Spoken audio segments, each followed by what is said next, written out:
എല്ലാവർക്കും നമസ്കാരം. ഇന്ന് levels of prevention in community health nursing ആണ് നമ്മൾ നോക്കുന്നത്. ഒരു ഷോർട്ട് ആയിട്ടുള്ള ഒരു മെമ്മറി റിക്കോൾ ആണ്. ഓക്കെ, നമ്മൾ നേരത്തെ ഒക്കെ ഡിസ്കസ് ചെയ്ത ഒരു കാര്യം കൂടിയാണ് levels of prevention in community health nursing. Okay, so levels of prevention in community എന്നും പറയാം. Okay, so we have primordial prevention. അതിനുള്ള ന്യൂമോണിക്സ് ആണ് ലൈക്ക് അവോയ്ഡ് എന്നുള്ള ഒരു വേർഡ് ആലോചിക്കുക. Okay, so avoid risk factors before ദേ അപ്പിയർ. അങ്ങനെയാണ് നമ്മൾ avoid എന്നുള്ള ഒരു വേർഡ് നമുക്ക് മൈൻഡിലേക്ക് കൊണ്ടുവരാൻ പറ്റുന്നത് ഇങ്ങനെയാണ്. ഓക്കെ, സോ പ്രൈമോഡിയൽ പ്രിവെൻഷൻ എന്ന് പറഞ്ഞാൽ അവോയ്ഡ് റിസ്ക് ഫാക്ടേഴ്സ് ബിഫോർ ദേ അപ്പിയർ. അതാണ് അല്ലെ, റിസ്ക് ഫാക്ടേഴ്സ് കൂടി വരുന്നതിന് മുമ്പ് തന്നെ അതിനെന്ത് ചെയ്യുക, പ്രൊട്ടക്ട്, അതിന് നമ്മളെ പ്രൊട്ടക്ഷൻ നേടുക. അതാണ് നമ്മൾ ഈ പ്രൈമോഡിയൽ പ്രിവെൻഷനിലൂടെ ഉദ്ദേശിക്കുന്നത്. സോ അവോയ്ഡ് എന്ന് പറയുമ്പോൾ എ എന്ന് പറയുമ്പോൾ അവോയ്ഡ് ലൈഫ് സ്റ്റൈൽ റിസ്ക് അല്ലെ.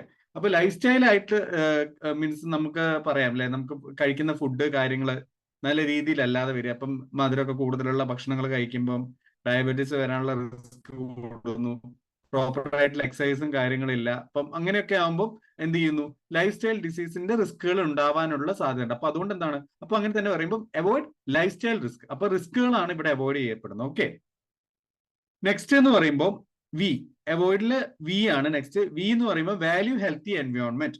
അപ്പൊ ഹെൽത്തി എൻവയോൺമെന്റിന് നമ്മൾ വാല്യൂ കൊടുക്കുക. അതായത് നമ്മളിപ്പോ എന്താണ്, പൊല്യൂഷൻ ഒക്കെ ഫ്രീ ആയിട്ടുള്ള എൻവയോൺമെന്റും കാര്യങ്ങളൊക്കെ ആകുമ്പോൾ നമ്മൾ ഒന്നും കൂടി എന്താണ്, അവിടുന്ന് റിസ്ക് ഫാക്ടേഴ്സ് നമ്മൾ എന്ത് ചെയ്യണം, കുറച്ചും കൂടി എസ്കേപ്പ് ചെയ്യുന്നുണ്ട് അല്ലെ. ലൈക്ക് റിസ്ക് ഫാക്ടേഴ്സ് വരുന്നതിൽ നിന്ന് നമ്മൾ എസ്കേപ്പ് ആവുന്നുണ്ട്.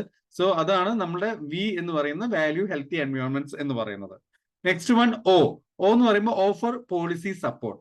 ഇപ്പം ഇങ്ങനെ പറയുമ്പോൾ നമുക്കറിയാം, നമ്മളെ ഇപ്പം ഫിലിംസ് ഒക്കെ കാണാൻ പോകുമ്പോൾ തന്നെ ആദ്യം തന്നെ വരുന്ന ആഡാണ് ടുബാക്കോനെ ബാൻ ചെയ്യുന്ന രീതിയിൽ, അല്ലെങ്കിൽ ടു കൺട്രോൾ സ്മോക്കിംഗ്, അങ്ങനത്തെ ഒക്കെ കാര്യങ്ങളൊക്കെ. അപ്പൊ അങ്ങനത്തെ മീൻസ് പോളിസി സപ്പോർട്ടും കാര്യങ്ങളൊക്കെ വരുമ്പോൾ തന്നെ എന്താണ്, റിസ്ക് ഫാക്ടേഴ്സ് വരുന്നത് കുറയ്ക്കാൻ പറ്റും. ഇപ്പൊ ബാനിങ് ടുബാക്കോ ആഡ്സ്, അതേപോലെ ആഡ്സ്, അതുപോലെ തന്നെ ഇമ്പോസിങ് ഹൈ ടാക്സുകൾ. ഇപ്പം എന്തെങ്കിലും ചെറിയ കാര്യങ്ങളാണ്, ചിലപ്പോൾ ഇപ്പം പറയുന്ന ലഹരി പോലത്തെ കാര്യങ്ങളൊക്കെ വരുന്ന പോലെ ആൽക്കഹോൾ പോലത്തുള്ള സബ്സ്റ്റൻസസ് ഒക്കെ ആണെങ്കിൽ തന്നെ അത് വാങ്ങുന്നതിൽ എന്ത് ചെയ്യുക, അതിന്റെ മേലെ ടാക്സ് ഇമ്പോസ് ചെയ്യുകയാണ്. അപ്പൊ ഹൈ ടാക്സ് വരുമ്പോൾ എന്ത് ചെയ്യും, കുറെ ആൾക്കാർ അത് വാങ്ങുന്നത് കുറയ്ക്കാം. അപ്പൊ അങ്ങനെയാണ് അത് ഓഫർ പോളിസി സപ്പോർട്ട് കൂടി അതിൽ വരുന്നുണ്ട്. അപ്പൊ അങ്ങനെയും നമുക്ക് എന്താണ്, റിസ്ക് ഫാക്ടേഴ്സ് തന്നെ ഡെവലപ്പ് ചെയ്യുന്നത് നമുക്ക് ഇല്ലാതാക്കാൻ പറ്റും. പിന്നെ അവോയ്ഡിൽ വരുന്നതാണ് ഐ എന്ന് പറയുന്നത് ഇൻഫ്ലുവൻസ് ഏർലി ഹാബിറ്റ്സ്. ഇപ്പൊ ഇതിൽ എന്താന്ന് വെച്ച് കഴിഞ്ഞാൽ ഹെൽത്തി സ്ലീപ്പിംഗ് പാറ്റേൺസ് ഒക്കെ ഇമ്പ്രൂവ് ചെയ്യാനുള്ള കാര്യങ്ങൾ, അതുപോലെ തന്നെ ബാലൻസ്ഡ് ഡയറ്റ് കാര്യങ്ങളൊക്കെ. ഇപ്പം അതായത് നമ്മൾ എത്രയും നേരത്തെ നമുക്കൊരു നല്ലൊരു ഹെൽത്തി ഹാബിറ്റ്സ് നമുക്ക് അഡാപ്റ്റ് ചെയ്യാൻ പറ്റുമോ, അത് നമ്മളെ ലൈഫിലേക്ക് കൊണ്ടുവരുന്നതാണ് ഇൻഫ്ലുവൻസ് ഏർലി ഹാബിറ്റ്സ് എന്ന് പറഞ്ഞ് ഉദ്ദേശിക്കുന്നത്. ക്ലിയർ ആവുന്നുണ്ടോ? ഇനി അവോയ്ഡിൽ ലാസ്റ്റ് ഡി എന്ന് പറയുമ്പം ഡിയിൽ ഡിസ്കറേജ് ഹാംഫുൾ ട്രെൻഡ്സ്. അതായത് ഹാംഫുൾ ആയിട്ടുള്ള ട്രെൻഡ്സുകളൊക്കെ, അതായത് ഇപ്പൊ എന്താണ് നമുക്കറിയാം, ലൈക്ക് ഇൻസ്റ്റന്റ് ആയിട്ട് കുക്ക് ചെയ്യപ്പെടുന്ന ഭക്ഷണം കാര്യങ്ങളും, ജങ്ക് ഫുഡ്സ്, അതുപോലെ തന്നെ സ്മോക്കിംഗ് പോലത്തെ കാര്യങ്ങളൊക്കെ നമുക്കറിയാം പല ഫിലിംസിലൊക്കെ കണ്ട് ഇൻഫ്ലുവൻസ് ആവാനുള്ള സാധ്യതയൊക്കെ ഉണ്ട്. അപ്പൊ ആ ഒരു ട്രെൻഡ്സും കാര്യങ്ങളിൽ നിന്നൊക്കെ നമ്മൾ എന്ത് ചെയ്യുന്നു, ഡിസ്കറേജ് ചെയ്യുക. അപ്പൊ അങ്ങനെ ചെയ്യുമ്പോൾ എന്താണ്, നമ്മൾ ഈ റിസ്ക് ഫാക്ടേഴ്സിൽ നിന്ന് കുറെയൊക്കെ നമ്മൾ മാറി കിട്ടും, ലൈക്ക് നമുക്ക് കുറെയൊക്കെ എസ്കേപ്പ് ചെയ്യാൻ പറ്റും. ഓക്കെ, അപ്പൊ ഈ അവോയ്ഡ് എന്ന് പറഞ്ഞ mnemonics avoid life style risk, we for value healthy environment, offer policy health support, offer policy support, I എന്ന് പറയുന്നത് ഇൻഫ്ലുവൻസ് ഏർലി ഹാബിറ്റ്സ്, ഡി എന്ന് പറയുന്നത് ഡിസ്കറേജ് ഹാർംഫുൾ ട്രെൻഡ്സ്. ഓക്കെ, ഇത്രയും കാര്യങ്ങളാകുമ്പോൾ എന്തുണ്ടാവുന്നു, like we get prevention from emergence of risk factor. അപ്പോൾ risk factors തന്നെ ഉണ്ടാവുന്നതെന്ന് നമുക്ക് എന്ത് ചെയ്യാൻ പറ്റും, പ്രിവെന്റ് ചെയ്യാൻ പറ്റും. സോ എക്സാമ്പിൾ ആയിട്ട് പറയുകയാണെങ്കിൽ anti smoking campaigns in school അല്ലെ. അപ്പൊ എന്താണ്, അങ്ങനത്തെ ഒരു ക്യാമ്പയിൻ ഒക്കെ ഉണ്ടാകുമ്പോൾ കുട്ടികളുടെ മനസ്സിന്റെ ഉള്ളിൽ തന്നെ ഇങ്ങനെ സ്മോക്കിംഗ് ചെയ്യുന്നത് അത്ര നല്ല കാര്യമല്ല എന്നുള്ളൊരു കൺസെപ്റ്റ് വരികയും അതിനെ തുടർന്ന് അവരെന്ത് ചെയ്യും, ലൈഫിൽ സ്മോക്കിംഗ് പോലത്തെ കാര്യങ്ങളിലേക്ക് ഏർപ്പെടാതിരിക്കാനുള്ള സാധ്യത കൂടുതലാണ്. ഓക്കെ, പിന്നെ അതുപോലെ തന്നെ promoting health, like promoting exercise culture in children അല്ലെ.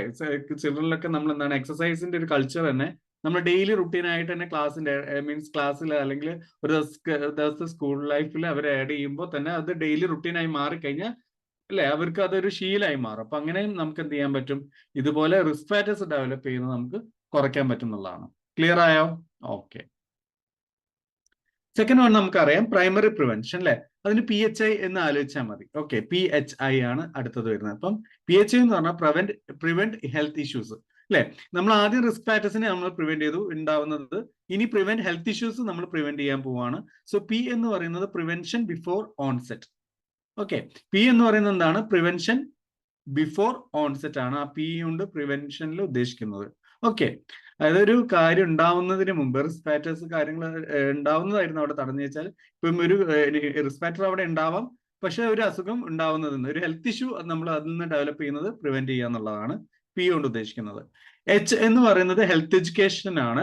ഹെൽത്ത് എഡ്യൂക്കേഷൻ കാരണം ലൈക്ക് നമുക്കറിയാലോ പല രീതിയിലുള്ള ബിഹേവിയർ ചേഞ്ച് മോഡിഫിക്കേഷൻസും കാര്യങ്ങളൊക്കെ ബിഹേവിയർ ചേഞ്ച് കമ്മ്യൂണിക്കേഷൻ മൂലം നമുക്ക് എന്ത് ബിഹേവിയർ ചേഞ്ചസ് ഒക്കെ കൊണ്ടുവരാൻ പറ്റി കഴിഞ്ഞാൽ there is A successful health education is happening എന്നാണ്. അപ്പം ഹെൽത്ത് എഡ്യൂക്കേഷൻ എന്നാണ് അതിൽ ഉദ്ദേശിക്കുന്നത്. ഐ എന്ന് പറയുന്നത് ഇമ്മ്യൂണൈസേഷൻ ആണ്. ഓക്കെ, വെരി ഇമ്പോർട്ടന്റ് ആണ്. നമ്മുടെ പ്രൈമറി പ്രിവെൻഷനിൽ ഏതാ വരുന്നതെന്നൊക്കെ ചോദിക്കുമ്പോൾ നമുക്ക് immunisation is a part of primary prevention. Okay, അത് ഒരിക്കലും മറക്കരുത്. പ്രൈമോഡിയൽ അല്ല, പ്രൈമറി ആണ്. ഓക്കെ, ക്ലിയർ ആയോ? സോ എക്സാമ്പിൾ ആയിട്ട് വരുന്ന vaccines, hand washing awareness, safe drinking water. So അപ്പം നമുക്ക് ഇവിടെ എന്താണ് ഒരു ഹെൽത്ത് ഇഷ്യൂസ് ഇനി ഉണ്ടാവാതിരിക്കുക എന്നുള്ളതാണ്. ഫസ്റ്റ് നമ്മൾ റിസ്ക് ഫാക്ടറെ ഇല്ലാതാക്കുക. രണ്ടാമത്തെ പറഞ്ഞു കഴിഞ്ഞാൽ കുറച്ച് റിസ്ക് ഫാക്ടേഴ്സ് ഒക്കെ അവിടെ ഇവിടെയൊക്കെ ആയിട്ടുണ്ട്, പക്ഷെ അതുകൊണ്ട് ഒരു ഹെൽത്ത് ഇഷ്യൂ ഇല്ലാതാക്കുക എന്നുള്ളതാണ് ഈ പ്രൈമറി പ്രിവെൻഷനെ കൊണ്ട് ഉദ്ദേശിക്കുന്നത്. ക്ലിയർ ആവുന്നുണ്ടോ? ഓക്കെ, റീകോൾ ആണ്, അതുകൊണ്ടാണ് ഇത്ര സ്പീഡായിട്ട് തന്നെ കാര്യങ്ങൾ പറഞ്ഞു പോകുന്നത്. ഓക്കെ, മൂന്നാമത്തെന്ന് പറയുന്നത് സെക്കൻഡറി പ്രിവെൻഷൻ ആണ്. So this is like the higher level of പ്രിവെൻഷനിൽ വരുന്നതാണ് സെക്കൻഡറി പ്രിവെൻഷൻ. ഓക്കെ, നമുക്ക് ഒരു ഇനി നെക്സ്റ്റ് ലെവലും കൂടി ഉണ്ട്. അപ്പം അതിന് തൊട്ട് മുമ്പേ ആയിട്ട് വരുന്നതാണ് സെക്കൻഡറി പ്രിവെൻഷൻ. ഇതിൽ നമ്മൾ ഡിറ്റക്ട് എന്നുള്ളത് ആലോചിച്ചാൽ മതി. കാരണം എന്താണ്, നമ്മൾ ഇതിൽ നടക്കുന്നത് എന്താണ്, detect early, treat early. Okay, നമ്മൾ എന്തെങ്കിലും ഒരു അസുഖം ഉണ്ടോ എന്നുള്ളത് ഡിറ്റക്ട് ചെയ്യുന്നു, അതുപോലെ തന്നെ അതിന് ഏറ്റവും പെട്ടെന്ന് തന്നെ എത്രയും പെട്ടെന്ന് തന്നെ അതിനെ ട്രീറ്റ് ചെയ്യുക എന്നുള്ളതും കൂടിയാണ് അതിൽ വരുന്നത്. ക്ലിയർ ആയോ? ഓക്കെ, സോ ഹിയർ ഈ ഡിറ്റക്റ്റിന് നമ്മൾ ഇലാബറേറ്റ് ചെയ്യാണ്. ഡി എന്ന് പറയുന്നത് ഡയഗ്നോസിസ് ഏർലി. അപ്പം ഏർലി ഡയഗ്നോസിസ് ആണ് അവിടെ പറയുന്നത്. എന്തെങ്കിലും അസുഖങ്ങളൊക്കെ ഉണ്ടാവുന്ന മീൻസ് ഹെൽത്ത് ഇഷ്യൂസ് അവിടെ ഡെവലപ്പ് ചെയ്തിട്ടുണ്ട്, പക്ഷെ ഏത് തരത്തിലുള്ള ഹെൽത്ത് ഇഷ്യൂ ആണ് ഉള്ളത് എന്നുള്ളത് അതിനെ എന്ത് ചെയ്യുക, നേരത്തെ ഡയഗ്നോസ് ചെയ്ത് കഴിഞ്ഞാൽ നമുക്ക് ട്രീറ്റ് ചെയ്യാമല്ലോ. അതിന് വേണ്ടിയിട്ടാണ് ഏർലി ഡയഗ്നോസിസ് അവിടെ നടക്കുന്നത്. അത് ഡയഗ്നോസിസ് ഏർലി. ഇ എന്ന് പറയുന്നത് എക്സാംസ് ആൻഡ് സ്ക്രീനിങ്സ് ആണ്. പലതരത്തിലുള്ള സ്ക്രീനിങ്ങും കാര്യങ്ങളൊക്കെ നമ്മൾ കറക്റ്റ് അറിയാം. നമുക്ക് ക്യാമ്പും കാര്യങ്ങളൊക്കെ കണ്ടക്ട് ചെയ്യാറുണ്ട് അല്ലെ, പലതരത്തിലുള്ള. അപ്പം ബ്ലഡ് ഷുഗർ ക്യാമ്പ്സ്, അതുപോലെ തന്നെ പലതരത്തിലുള്ള ക്യാമ്പ്സ് ഒക്കെ കണ്ടക്ട് ചെയ്യാറുണ്ട്. അപ്പം ഐ ക്ലിനിക്സുകൾ കാര്യങ്ങളൊക്കെ കണ്ടക്ട് ചെയ്യുന്നതിന് വേണ്ടിയിട്ടാണ്, സ്ക്രീനിങ്ങിന് വേണ്ടിയിട്ടാണ്. എന്തെങ്കിലും ഇഷ്യൂസ് ഉണ്ടോ എന്നുള്ള, ഹെൽത്ത് പ്രോബ്ലംസ് ഉണ്ടോ എന്ന് ഉള്ളത് എന്താണെന്നുള്ളത്. ഇനിയിപ്പോൾ ഇൻ കേസ് എന്തെങ്കിലും അസുഖങ്ങളുണ്ട് പക്ഷെ അതെന്താന്നുള്ളത് സ്ക്രീൻ ചെയ്യുകയാണ് അവിടെ ചെയ്യുന്നത്. ടി എന്ന് പറയുന്നത് ടൈംലി ട്രീറ്റ്മെന്റ് ആണ്. ഓക്കെ, ടൈംലി ട്രീറ്റ്മെന്റ് എന്ന് പറഞ്ഞു കഴിഞ്ഞാൽ എന്തെങ്കിലും അസുഖങ്ങൾ ഡെവലപ്പ് ചെയ്ത് വന്നിട്ടുണ്ട് ഇപ്പം, അപ്പൊ അതിനെന്ത് ചെയ്യുക, ടൈംലി തന്നെ ചികിത്സിച്ച് കഴിഞ്ഞാൽ കുറെയൊക്കെ നമുക്ക് എന്ത് ചെയ്യാൻ പറ്റും, കൺട്രോൾ ചെയ്യാൻ പറ്റും. ഓക്കെ, കൺട്രോൾ ചെയ്യാന്ന് പറഞ്ഞാൽ കൺട്രോൾ ചെയ്യാൻ ചിലപ്പോൾ ചിലത് മാറാനും സാധ്യതകൾ കൂടുതലാണ്. ഇ എന്ന് പറയുന്നത് educate patients. Okay, educate patients എന്ന് പറയുന്നത് എന്താണ്, നമ്മൾ അവർക്ക് ഹെൽത്ത് എഡ്യൂക്കേഷൻ തന്നെ കൊടുക്കുന്നതാണ് അല്ലെ. അവർക്ക് ഇനി ഫർദർ ആയിട്ട് എന്തൊക്കെ ടേക്ക് കെയർ ചെയ്യണം, ഇനി ഫർദർ ആയിട്ട് എന്തെല്ലാം ചെയ്തു കഴിഞ്ഞാൽ നമുക്ക് അതിന്റെ ഒരു മീൻസ് ഫർദർ പ്രോഗ്നോസിസ്, ഫർദർ നല്ലൊരു പ്രോഗ്നോസിസ്, ഗുഡ് പ്രോഗ്നോസിസിലേക്ക് എത്തിക്കാൻ പറ്റുന്നുള്ളതൊക്കെയാണ് നമ്മൾ എഡ്യൂക്കേറ്റ് ചെയ്ത് കൊടുക്കുന്നത്. സി എന്ന് പറയുന്നത് കൺട്രോൾ പ്രോഗ്രഷൻ. അതാണ് ഞാൻ നേരത്തെ നമ്മൾ പറഞ്ഞതായിട്ട് ലിങ്ക് ചെയ്യാം. കൺട്രോൾ പ്രോഗ്രഷൻ എന്ന് പറഞ്ഞു കഴിഞ്ഞാൽ നമുക്ക് ചില കാര്യങ്ങൾ, ചില അസുഖങ്ങളൊക്കെ നമുക്ക് അത് വേഴ്സ് ആയി പോകുന്നത് നമുക്ക് കൺട്രോൾ ചെയ്യാൻ പറ്റും. അതാണ് കൺട്രോൾ പ്രോഗ്രഷൻ എന്ന് പറയുന്നത്.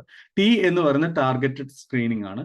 നമുക്ക് എന്താണോ ലൈക്ക് ഇപ്പം അതിനൊരു എക്സാമ്പിൾ ആണ് നമ്മൾ താഴെ പറഞ്ഞ മെമ്മോഗ്രാഫി. ഇപ്പൊ നമുക്ക് അറിയാം ബ്രസ്റ്റ് ക്യാൻസർ കാര്യങ്ങളൊക്കെയാണ് നമ്മൾ ഡിറ്റക്ട് ചെയ്യാൻ പോകുന്നതെങ്കിൽ അപ്പം നമ്മൾ അതിനെയാണ് ടാർഗറ്റ് സ്ക്രീനിങ് എന്ന് പറയുന്നത്. അപ്പൊ ആ ഒരു കാര്യത്തിനെ ആസ്പദമാക്കിയിട്ട് നമ്മൾ എത്ര ഏജ് ഗ്രൂപ്പിലുള്ള വുമൻസിന് എടുക്കുന്നു, ആ ഒരു ബ്രസ്റ്റ് ക്യാൻസർ അല്ലെങ്കിൽ അതുപോലെ എന്തെങ്കിലും ഉണ്ടോ എന്നുള്ളത് ബ്രസ്റ്റ് മാമോഗ്രാഫിയും കാര്യങ്ങളൊക്കെ ചെയ്യുന്നതാണ് ടാർഗറ്റ് സ്ക്രീനിങ് എന്ന് പറയുന്നത്. ഒരു ടാർഗറ്റ് ഗ്രൂപ്പ് ഉണ്ടാവും. ഓക്കെ, അങ്ങനെ. സോ നെക്സ്റ്റ് എന്ന് പറഞ്ഞാൽ ബ്ലഡ് ഷുഗർ ചെക്കപ്സും കാര്യങ്ങളൊക്കെയാണ്. അതൊക്കെ ഏർലി സ്ക്രീനിങ്ങിൽ വരുന്നതാണ്. ക്ലിയർ ആയോ? ഇതാണ് നമ്മൾ സെക്കൻഡറി പ്രിവെൻഷനിൽ നമ്മൾ ചെയ്തുകൊണ്ടിരിക്കുന്നത്. ഓക്കെ, അതാണ് ഡിറ്റക്ട് എന്ന് പറയുമ്പോൾ diagnosis early, exams and screening, timely treatment, educate patients, control progression and target screening. Clear? Okay. ഇനി വരുന്നതാണ് ടെറിഷറി പ്രിവെൻഷൻ. ടെറിഷറി പ്രിവെൻഷൻ എന്ന് പറഞ്ഞാൽ നമ്മുടെ മൂവി RRR ആലോചിച്ചാൽ മതി. അപ്പം ആ ഒരു ലെവലിൽ എത്തുമ്പോഴത്തേക്കും നമുക്കറിയാം ടെറിഷറി ആണ് അല്ലെ. ടെറിഷറിയിലേക്ക് എത്തുമ്പോൾ തന്നെ നമുക്കറിയാം ഇനി അങ്ങോട്ട് ഫർദർ നമുക്ക് കുറച്ചും കൂടി കാര്യങ്ങൾ ശ്രദ്ധിക്കാനേ പറ്റുള്ളൂ. കാരണം ഫർദർ നമുക്ക് കംപ്ലീറ്റ്ലി അതൊന്ന് മാറാൻ പറ്റില്ല അസുഖങ്ങൾ. അപ്പം റെഡ്യൂസ്, റീഹാബിലിറ്റേറ്റ്, റീഇൻഫോഴ്സ് എന്നാണ് RR. എന്തൊക്കെയാണ്? Reduce, rehabilitate and reinforce. So first one reduce complications ആണ് നമ്മൾ ആദ്യം ചെയ്യുന്നത്. റെഡ്യൂസ് എന്താണ്? കോംപ്ലിക്കേഷൻസ് ആണ് നമ്മൾ റെഡ്യൂസ് ചെയ്യുന്നത്. അപ്പം കോംപ്ലിക്കേഷൻസ് ഒക്കെ ഇനിയിപ്പോൾ ഫർദർ ആയിട്ട് വരുന്ന സങ്കീർണതകളും കാര്യങ്ങളൊക്കെ നമ്മൾ എന്ത് ചെയ്യാണ്, കുറയ്ക്കുക എന്ന് മാത്രമേ നമുക്ക് ചെയ്യാൻ പറ്റൂ. ചില അസുഖങ്ങൾ കാരണം ഉണ്ടാവുന്ന പ്രോബ്ലംസ്, ചിലപ്പോൾ ഒരു അസുഖമായിട്ട് റിലേറ്റ് ചെയ്ത് വരുമ്പോൾ ഇപ്പോൾ കാർഡിയക് അസുഖമായിട്ട് വരുന്ന ഒരാൾക്ക് ചിലപ്പം കിഡ്നി സംബന്ധമായിട്ടുള്ള അസുഖങ്ങൾ മരുന്ന് കാരണമൊക്കെ വരാം.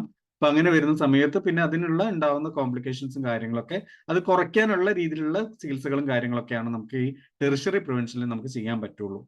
6 എന്ന് പറയുന്നത് റീഹാബിലിറ്റേഷൻ സർവീസസ് ആണ്. ഇപ്പം സ്ട്രോക്ക് പോലത്തെ കാര്യങ്ങളൊക്കെ വരുവാണെങ്കിൽ അതിന് പിന്നെ റീഹാബിലിറ്റേഷൻ പോലുള്ള കാര്യങ്ങളും പിന്നെ അതുപോലെ തന്നെ ഫർദർ പാസീവ് എക്സസൈസസും കാര്യങ്ങളൊക്കെ നമുക്ക് കൊണ്ടുവരാൻ പറ്റുള്ളൂ എന്നുള്ളതാണ്.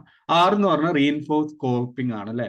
നമുക്ക് ഇപ്പം കുറെയൊക്കെ അങ്ങോട്ടേക്ക് പോകുന്ന സമയത്ത് എൻഡിലേക്ക് പോകുന്ന ടൈമിൽ കുറെ കാര്യങ്ങളിലൊക്കെ നമുക്ക് എന്ത് ചെയ്യാൻ പറ്റില്ല, അങ്ങനെ മാറ്റാൻ പറ്റാതെ വരുമ്പം പിന്നെ അതുമായിട്ട് ജീവിക്കുക, അതുമായിട്ട് കോപ്പ് ചെയ്യുക എന്നുള്ളതാണ് പിന്നെ ഈ റീഇൻഫോഴ്സ് കോപ്പിങ്ങിലൂടെ ഉദ്ദേശിക്കുന്നത്. ഓക്കെ, എക്സാമ്പിൾസ് ആയിട്ട് പറയാനുള്ളത് റീഹാബിലിറ്റേഷൻ ആഫ്റ്റർ സ്ട്രോക്ക്, ഡിസബിലിറ്റി സപ്പോർട്ടും കാര്യങ്ങളൊക്കെ കൊടുക്കുക അല്ലെ. നമുക്ക് ഇപ്പം നമ്മുടെ ഏതെങ്കിലും ഒരു ഡിസേബിൾഡ് ആയി ഒരു ആക്സിഡന്റ് ശേഷം നമുക്ക് ഏതെങ്കിലും ഒരു എക്സ്ട്രിമിറ്റീസിന് എന്തെങ്കിലും ലോസ് വന്നു ഇല്ലാതായി കഴിഞ്ഞു കഴിഞ്ഞാൽ പിന്നെ നമുക്ക് അവിടെ എന്ത് ചെയ്യാനേ പറ്റുള്ളൂ, റീഇൻഫോഴ്സ് കോപ്പിംഗ് നമുക്ക് ചെയ്യാൻ പറ്റുള്ളൂ അല്ലെ. അപ്പൊ ആ ഒരു സമയത്ത് നമുക്ക് ഡിസബിലിറ്റി സപ്പോർട്ടും കാര്യങ്ങളൊക്കെ കൊടുക്കാൻ പറ്റുള്ളൂ. അപ്പം ഇതാണ് ടെറിഷറി പ്രിവെൻഷൻ, RRR എന്നുള്ളത് ആലോചിക്കുക, reduce, rehabilitate and reinforce. Okay, ഇത്രയാണ് മാത്രമാണ് ഞാൻ ഈ ഒരു സെക്ഷനിൽ നമ്മൾ ഡിസ്കസ് ചെയ്യുന്നുള്ളൂ. ചെറിയൊരു ഷോർട്ട് ആണ് ഇത്. Okay, so just for memory recall. Thank you so much for your patient listening. Thank you. See you later. By.